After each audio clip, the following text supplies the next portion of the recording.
अस्सलाम वालेकुम दोस्तों, मैं हूं आपके साथ आयशा। सबसे पहले माज़रत के साथ ये कहना चाहती हूं कि आप लोगों को जो मेरे वीडियो नहीं मिल रहे थे वो अब फिर से मिलेंगे और आप मेरे चैनल पर रेगुलर देश की वो सभी खबरें देखेंगे जो इस्लामोफोबिया समाज पर अटैक करती हैं। खैर, आज सबसे पहले मैं आपसे एक सवाल करना चाहती हूँ और वो सवाल ये है कि आप बतौर मुसलमान किसके साथ हैं, राहुल गांधी के या फिर असदुद्दीन ओवैसी के। आप सोच सकते हैं कि ये कैसा सवाल है, लेकिन जब मैं आपको इस सवाल की गहराई में लेकर जाऊंगी तो आपको भी ये लगेगा कि अब आपको ये फैसला कर लेना चाहिए कि आप ओवैसी के साथ हैं या फिर राहुल गांधी के साथ। दरअसल कल से बीजेपी और पूरी गोदी मीडिया ओवैसी को घेर रही है और ये कह रही है कि ओवैसी को बतौर सांसद की शपथ लेते वक्त जय फिलिस्तीन नहीं बोलना चाहिए था। ओवैसी ने जय फिलिस्तीन बोलकर संविधान का उल्लंघन किया है, संविधान के खिलाफ काम किया है। चलिए एक पल के लिए मान लेते हैं कि ओवैसी ने संविधान के खिलाफ काम किया है। बतौर पार्लियामेंट उन्हें शपथ लेते वक्त फिलिस्तीन के समर्थन में नारेबाजी नहीं करनी चाहिए थी, लेकिन आज मैं आपका ध्यान जय फिलिस्तीन से अलग अल्लाह अकबर की तरफ लाना चाहती हूँ, क्योंकि ओवैसी ने पार्लियामेंट में जब अपनी शपथ ली तब उन्होंने सिर्फ जय फिलिस्तीन के समर्थन में नारेबाजी नहीं की, बल्कि उन्होंने आखिर में अल्लाह अकबर भी बोला। जबकि इसी पार्लियामेंट में दूसरे और 23 मुस्लिम सांसदों ने शपथ ली, लेकिन किसी ने भी अपनी शपथ के आखिर में अल्लाह अकबर नहीं बोला। ख़ास तौर पर समाजवादी पार्टी और कांग्रेस के मुस्लिम सांसद ऐसे ही शपथ लेते दिखे जैसे बीजेपी और दूसरे गैर मुस्लिम सांसद ले रहे थे। अब सवाल यहाँ ये पैदा होता है कि क्या इस देश के मुसलमानों को एक ऐसी पार्टी या फिर एक ऐसा नेता के पीछे चलना चाहिए जो अल्लाह अकबर का नारा बुलंद करता है, या फिर ऐसी पार्टी और ऐसे सांसदों के पीछे चलना चाहिए जो कि मुसलमानों को भी माइनॉरिटी कहता है। मिसाल के तौर पर अखिलेश यादव और राहुल गांधी। आपने देखा होगा कि राहुल गांधी आजकल अपने एक हाथ में संविधान यानी कॉन्स्टिट्यूशन की कॉपी रखते हैं और ये कहते फिरते हैं कि ये देश संविधान के हिसाब से चलना चाहिए, लेकिन उनकी ज़बान से कभी भी मुस्लिम शब्द नहीं निकलता। 24 जून को उन्होंने देश के सामने 10 पॉइंट्स रखे। इन पॉइंट्स में उन्होंने ट्रेन हादसों की बात कही, ट्रेन में सफ़र करने वाले मुसाफिरों की बात कही, कश्मीर की बात की, नीट की बात की, स्टूडेंट्स की बात की, दूध, दाल, तेल, गैस और महंगाई की भी बात की। यहाँ तक कि उन्होंने जंगलों की आग और गर्मी से होने वाली मौतों की भी बात की। लेकिन इसी राहुल गांधी ने कहीं भी मुसलमानों की बात नहीं की, जबकि हकीकत यह है कि जिन 15 दिनों का हवाला देकर राहुल गांधी मुद्दों की बात कर रहे थे, उन्हीं 15 दिनों में देश में अलग अलग शहरों में मुसलमानों की लिंचिंग हुई, मुसलमानों के घरों पर बुलडोज़र चले, मुसलमानों की मस्जिदों को ढहाया गया।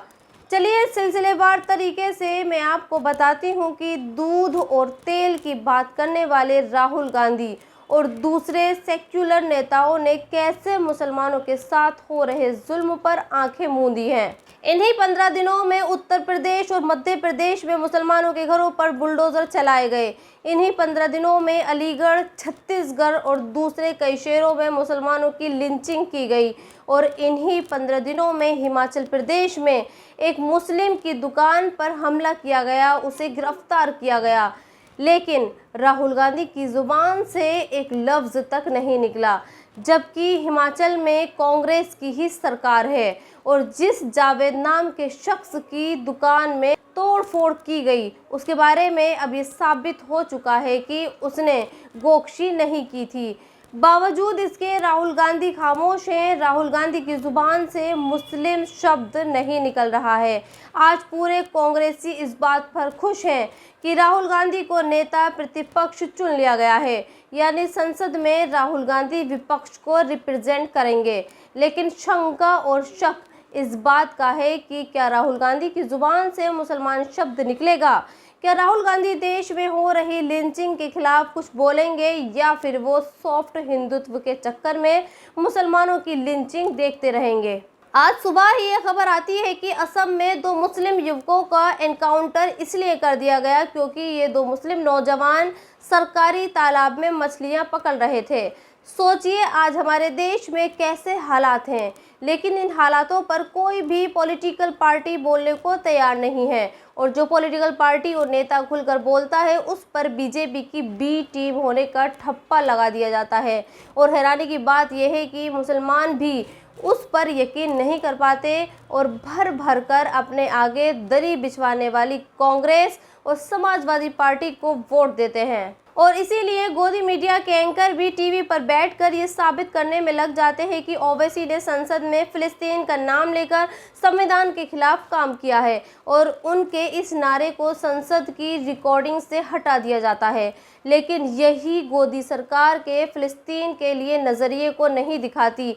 ये मीडिया ये नहीं दिखाती कि इसी पार्लियामेंट में खड़े होकर विदेश मंत्री एस जयशंकर ने कहा था कि हमारा देश फिलिस्तीन का समर्थन करता है, हमारा देश चाहता है कि फिलिस्तीन को आज़ादी मिले। और सिर्फ यही नहीं, इसी संसद में खड़े होकर ये भी कहा जाता है कि जिन हालातों से फिलिस्तीन गुजर रहा है हमारा देश उसे और ज़्यादा फाइनेंशियली मदद कर रहा है। लेकिन देश का गोदी मीडिया ये सब नहीं दिखाएगा, बल्कि वो ये दिखाएगा कि ओवैसी ने फिलिस्तीन का नाम लेकर गुनाह किया है और जो ओवैसी भारत माता की जय नहीं बोलता, जय श्री राम नहीं बोलता, वो फिलिस्तीन बोलता है। खैर यहाँ आज मुसलमानों को ये भी समझना होगा कि जब भी देश में कहीं भी मुसलमानों के खिलाफ जुल्म होता है तो उसके खिलाफ सबसे पहले खुलकर बोलने वाला अगर कोई शख्स है तो वो ओवैसी ही है। खैर आज मैं आपको हमारे देश में इस्लामोफोबिया से पीड़ित समाज के दो और चेहरे दिखाना चाहती हूँ और वो दो चेहरे आप इन दो तस्वीरों से समझ सकते हैं। पहली तस्वीर एक मुस्लिम लड़की की है जो एक हिंदू लड़के से शादी करने के बाद देश के लोगों को ये वीडियो मैसेज दे रही है कि चूँकि उसने हिंदू लड़के से शादी की है लिहाजा उसे जान का खतरा है। जबकि दूसरी तस्वीर एक माँ बेटे की है जिसके बारे में ये दावा किया जा रहा है कि एक माँ ने अपने ही बेटे से निकाह कर लिया है।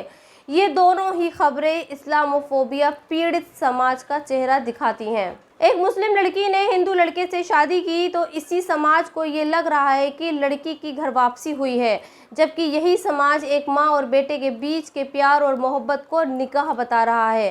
खैर मैं यहाँ सिर्फ यही कहना चाहूँगी कि एक पल के लिए सोचिए, अगर कार में बैठी इस मुस्लिम लड़की की जगह हिंदू लड़की होती तो क्या होता।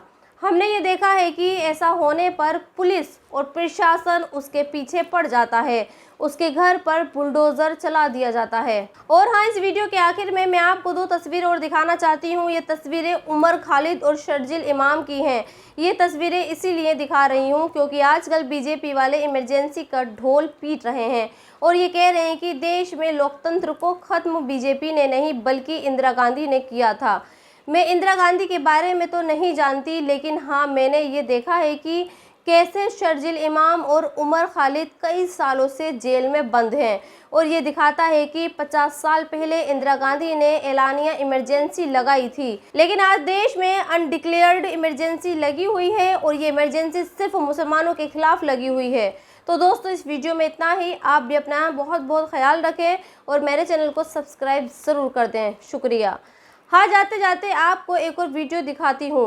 वीडियो अफगानिस्तान से आया है जहां एक क्रिकेट टीम की जीत का जश्न मनाया जा रहा है। आपको याद होगा कि कल अफगानिस्तान ने बांग्लादेश को हराया था, उससे पहले उसने ऑस्ट्रेलिया और न्यूजीलैंड को भी हराया और इन टीमों को हराकर अफगानिस्तान की टीम सेमीफाइनल में पहुंच गई है। सोचिए जिस देश में तालिबान की सरकार शरीयत के हिसाब से चलने की बात करती है उस देश के मुसलमान एक क्रिकेट टीम की जीत पर जश्न मना रहे हैं और हैरानी की बात यह है कि जश्न एक मुस्लिम टीम को ही हराकर मनाया जा रहा है। सोचिए अगर इस वीडियो को मुसलमानों के पैगंबर मोहम्मद साहब देखते तो क्या सोचते